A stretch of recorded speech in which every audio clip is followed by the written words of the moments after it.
Welcome, foolish mortals, to a new episode of Thomas and Friends Home Media Reviews.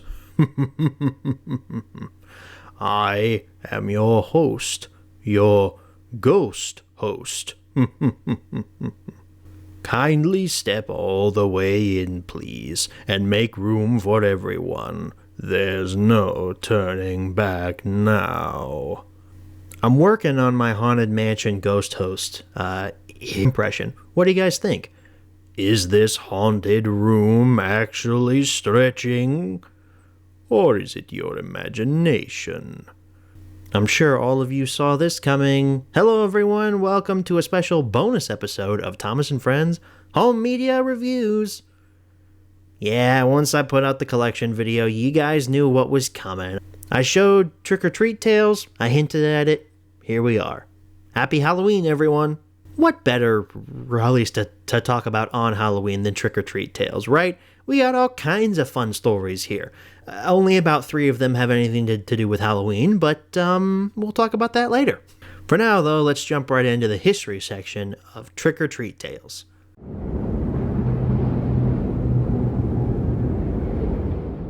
Our history section is stocked with priceless first editions, only ghost stories, of course, and marble busts of the greatest ghost writers to ever live. They have all retired since and joined us here in the Haunted Mansion.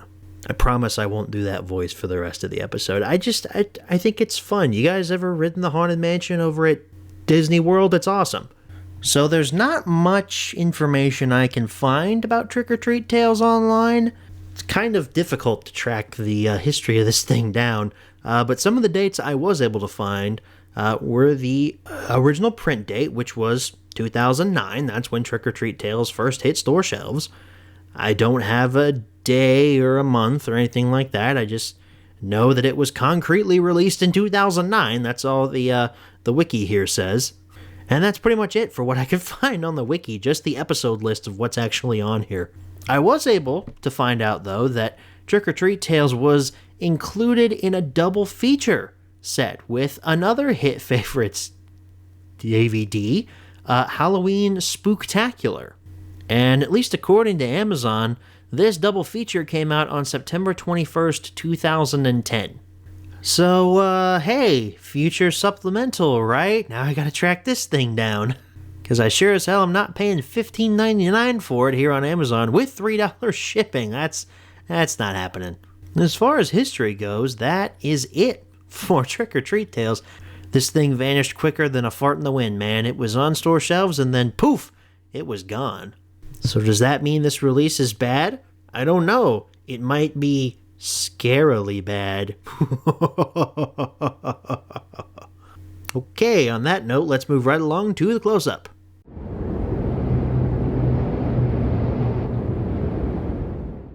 All right, everyone. Here is your close-up look at our 999th Thomas and Friends release. But there's room for 1,000. Any volunteers? It's Trick or Treat Tales, the close-up.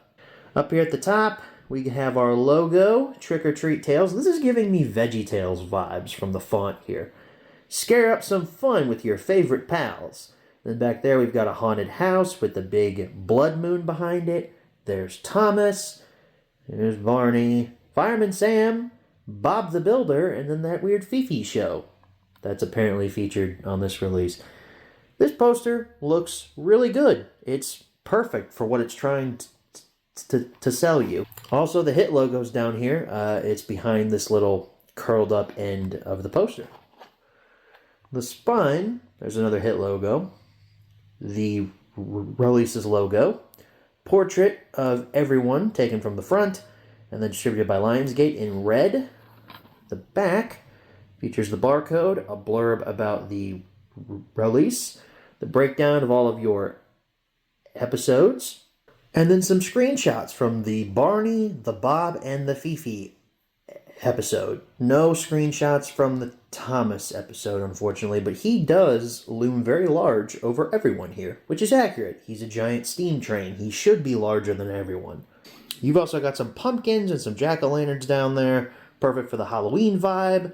You got some legalese and copyright information down there at the bottom, as well as technical specifications, and a whole bunch of franchise logos down there at the bottom. And on the inside, it's a squished up version of the poster art. And you'll notice the DVD case is red.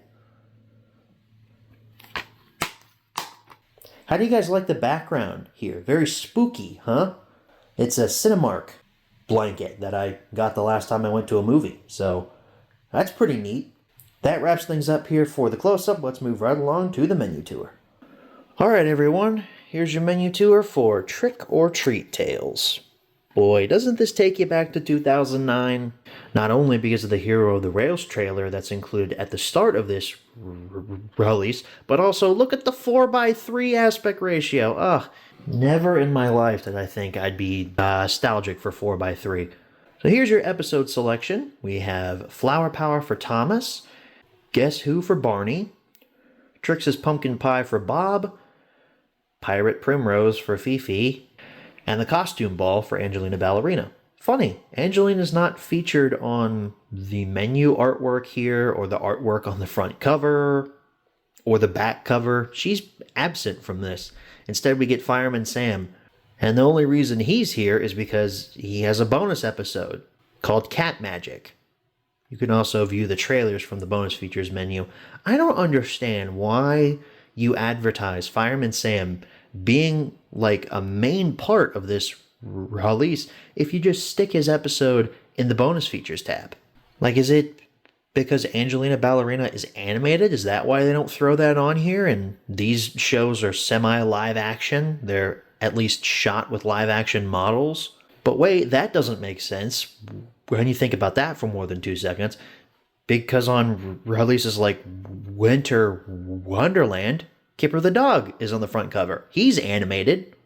That wraps things up here for the menu tour. Let's go ahead and head on back and answer the 5 main questions as always. Oh, there you are, and just in time, too. There's a little matter I forgot to mention. Beware of hit favorite DVDs. They have selected you as their courier, and they'll haunt you until you return. Okay, that's the last one, I promise. Okay, we're back from the close-up. Now it's time to answer the 5 main questions as always. Number 1, where can you pick this product up? You can't find this in stores. I got lucky and found it in like a Goodwill or something, but you can't find it in like normal retail. Amazon, eBay is your best bet. You're probably not going to find listings with actual pictures of the product. You're probably going to find listings with stock photos. At least that's how it is on eBay. Number 2, is this product still being printed nowadays? Dude, no. No! Number 3, should you pick this product up? So we start off actually with the Thomas episode, Flower Power. This episode actually makes sense to be included on a Halloween-themed release. It's also an episode that I really like. The Halloween ambiance, with the heavy fog, the creepy sound effects in places like the forest and the haunted mine. There's a lot of cool imagery here. And I still really like Michael Brandon as Diesel. It really fits this era of the character. Nothing will beat George Carlin's smarmy, I am delighted to meet such famous engines kind of voice there. But Michael Brandon, he's pretty good though. I like his gruffness. I feel like he'd work really good as like Airy or Bert maybe. It's the haunted forest. Ooh, Jarvis.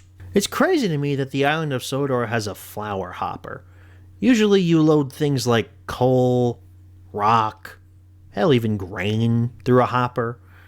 Flour's not something I think of being loaded with a hopper. And do they have a full staff of bakers working all night at this bakery that supposedly serves the entire island? Are they vampire bakers? Do they show up at night, bake all the bread, then go home? Because, you know, they're vampires, they can't be caught in the sun or else they'll die. This episode reminds me a lot of Windows 11. Let me explain. There's a good foundation here, and if we stripped all of the bad stuff out here, the clunky dialogue and basic story structure, it could be a really good episode. Kind of like if we stripped out all the bloatware out of Windows 11, there's a good base operating system to work with here. I like the episode. I think it's fun.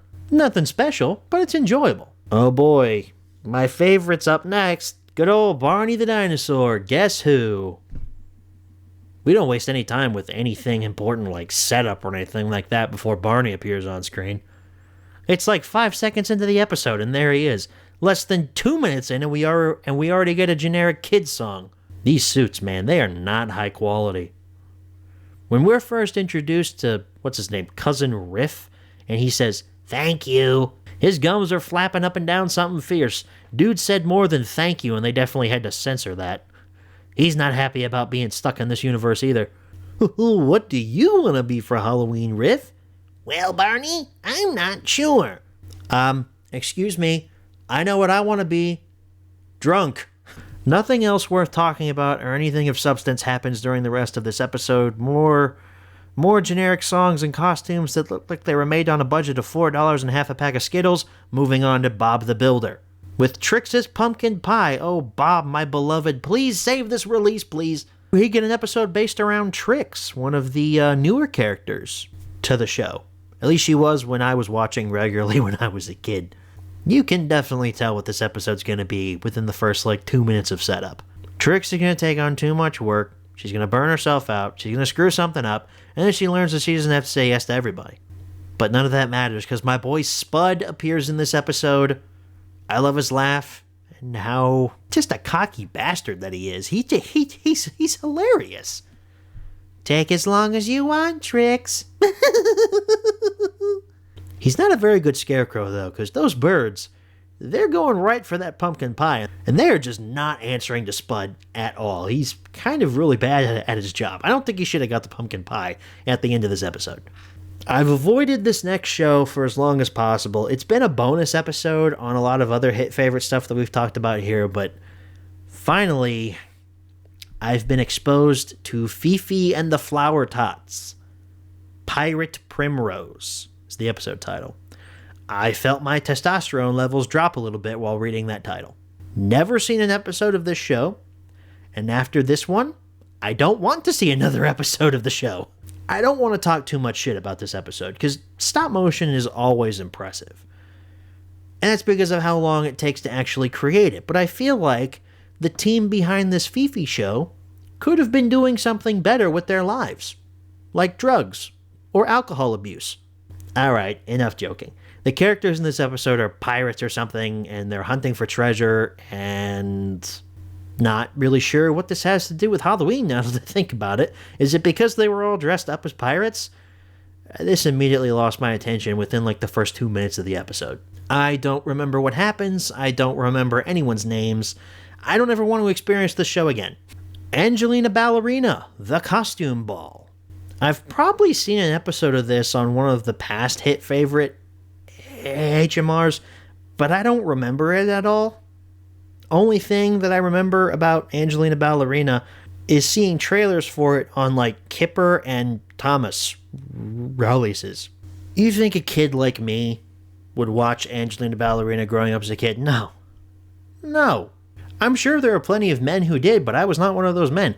I was more interested in dump trucks and bulldozers and cooking meat over an open flame. Like a man should. Just like a man should.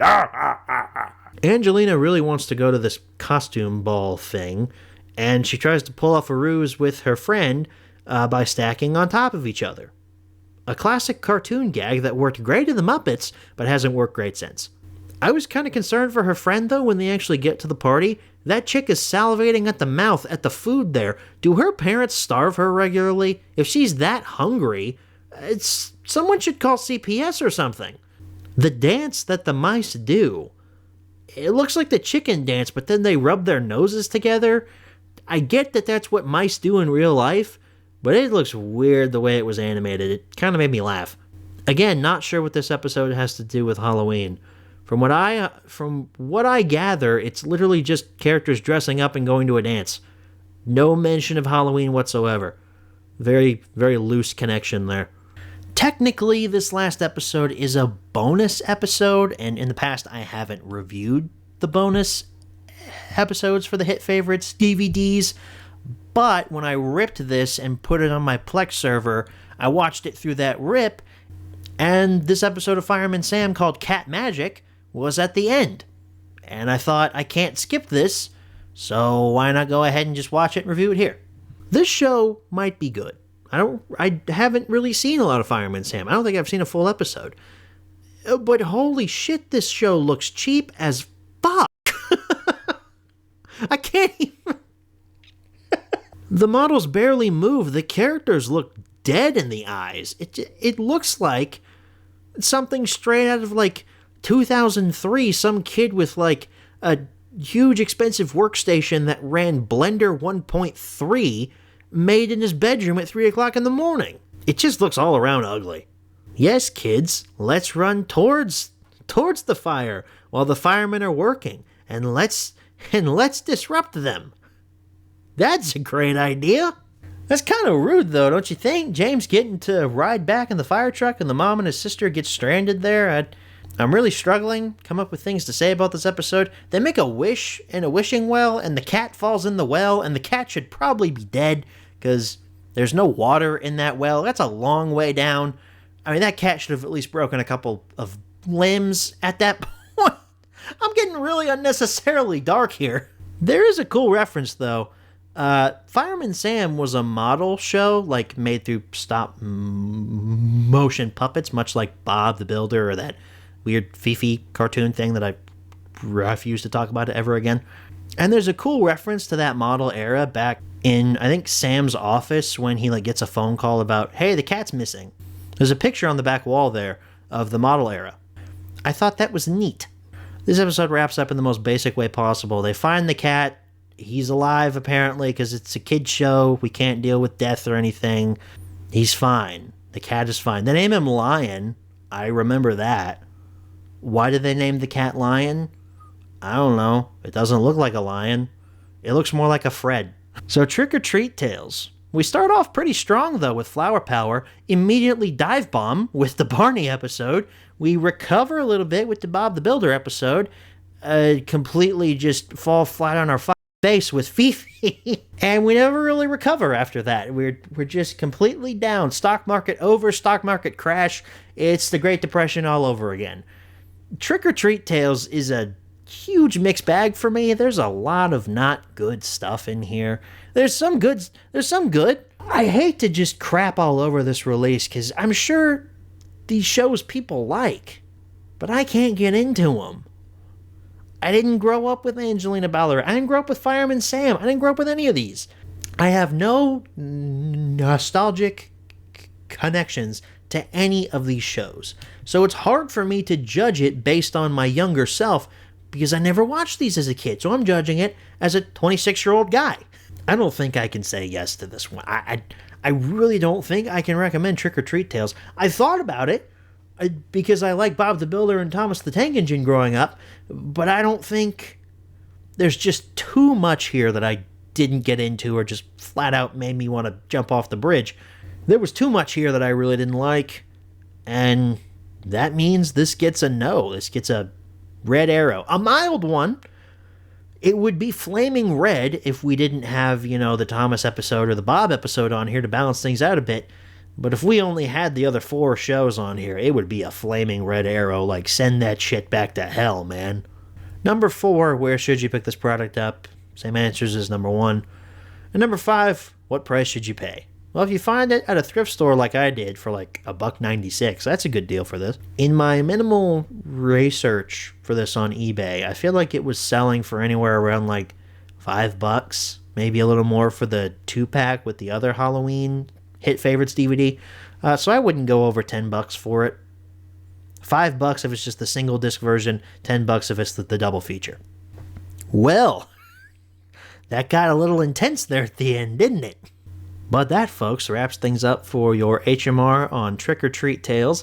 As much as I loathe some of these shows here, I'm happy that I get to cover them for the show, not only because it gives me more content, but I get to broaden my horizons a bit. I get to see what other kids were watching around my time when I didn't want to branch out from anything. I liked my shows. I liked Thomas, I liked Bob, and I liked Kipper, and I didn't want to go anywhere else. I liked those three, and I didn't venture out into any other franchise. So it is nice to see what other kids were watching at the time. I just wish that some of these shows didn't make me want to blow my own fucking soul off. That wraps things up here for me, folks. I want to thank you all so very much for watching. Have a happy Halloween, and I will see you all in the next video. Good night, everybody.